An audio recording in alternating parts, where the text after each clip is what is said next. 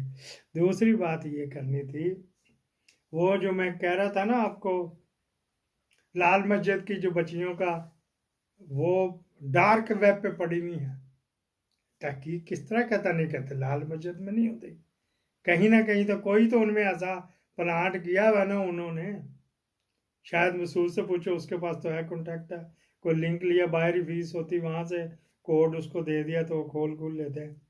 اس کو میرے کو تھوڑی کوئی یہیں پہ کر لیں۔ اب آپ کو دیکھنا چاہیے کہ کیا کرنا ہے ہم نے اپنی اولادوں کو، انہیں جو اس نے اخیر کے اوپر 25-30 پوائنٹ بتائیں انہیں پہ رکھنا ہے، یا پھر آپ کی مرضی ہے۔ پاکستان زندہ باد۔